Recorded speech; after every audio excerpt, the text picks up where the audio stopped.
Hello, today I'm in Hyundai i40.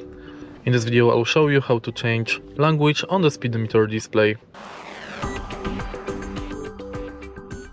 In the beginning you are going to use the display button located on the steering wheel to navigate through speedometer display. Press this button until you see User Settings menu. When you are on this menu, simply press and hold the display button to enter it. Now, using the display button, go to Settings and press Trip button to enter it. Then go to Language, again use Trip button and select New Language from the list.